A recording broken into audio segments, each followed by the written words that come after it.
Good morning, Lewis here with Trent. Have you had chicken this morning? I had chicken sandwich. Chicken sandwich. Wanted to talk a little bit about computers. One of the most popular questions that I get, and even Trent has given me this question before, is, Mr. Lewis, you're really smart with all the computer stuff. What computer should I buy? And many seniors right now are already starting to think about computers because they're getting ready to go to college. Mm-hmm. And you're going to want a really good machine for college. Let's see if Trent knows. Trent, what are my favorite types of computers? Or Apple. Very good. Apple, Mac. For a number of reasons. The main one being I'm a graphic guy, so by nature, Macs are optimized for graphics and editing and all of that. The biggest reason, however, that I choose Mac over PC is because they just don't tend to get hit with viruses and malware as much as PCs. The reason for that being, if you've never used a Mac before, is because before any software at all is loaded on a Mac, you have to give it permission. So there's nothing in the background that can like slip in to your system unless you actually type in your password, because anything that's trying to load itself on the machine is going to ask you for your credentials to do that. Now, if you're not paying attention and you're clicking around on a lot of emails and pictures and attachments and stuff, and you inadvertently are just quickly going through the motions, you could let some malware onto your computer. But it is way less likely to happen on the Apple. There are viruses for Apple computers. It's a myth that there aren't. Again, it's just less likely that it's going to happen. Having said that, everyone wants to know what Mr. Lewis's Apple suggestion is. And right now, I'm going to tell you the new M1 machines are incredible. I know because I have bench tested one last week and it shocked me. Now, Trent can tell you I know a lot about the Apples and Macs, and I've had a bunch of them.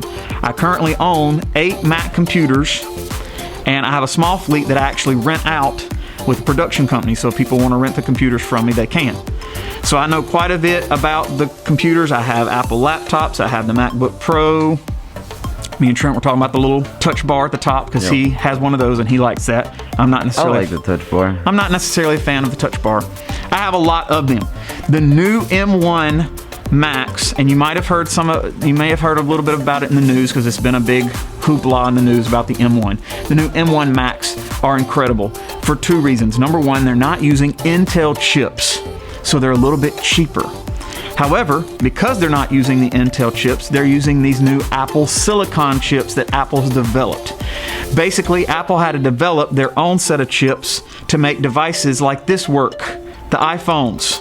That's why their iPhones are so much faster and tend to work a lot better than a lot of other smartphone companies, because they developed their own type of chip for the iPhone and for the iPad. They've now put that technology into their computers. The M1 computers are very, very fast. They open things immediately. They're very snappy. And they're very cost effective, because the other thing about Apple in the past has been the thing Trent complained about when he bought his, how much money they cost. They are expensive. So the M1 computers are much cheaper. I suggest that you buy either the M1 Mac Mini, which is the one that I tested last week, that I was really shocked. To be quite honest with you, I have a Mac that's optimized at the house. It's a $3,000 Mac. I like the M1 better than that $3,000 computer. The M1 I paid $699 for.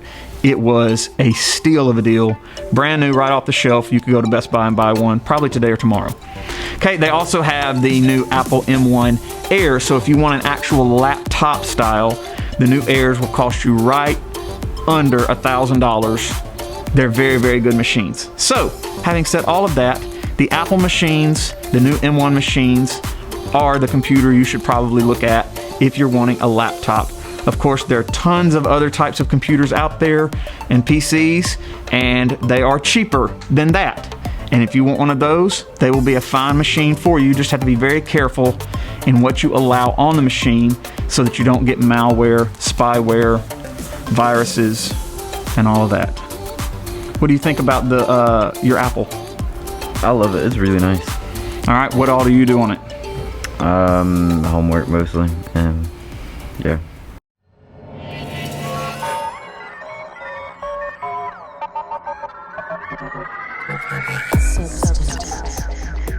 Eagle Vision TV. So let's go back to the beaches where I always make you laugh, to the forest where we found a hidden path, to the summertime of 2005 when we were still alive, when we were still alive.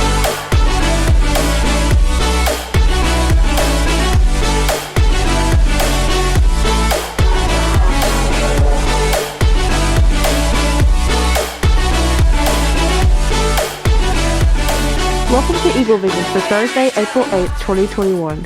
I'm Chloe, and today's top story hits the international headlines. The Suez Canal is finally open to shipping traffic. The closed passageway will have a massive economic impact that will be felt around the world.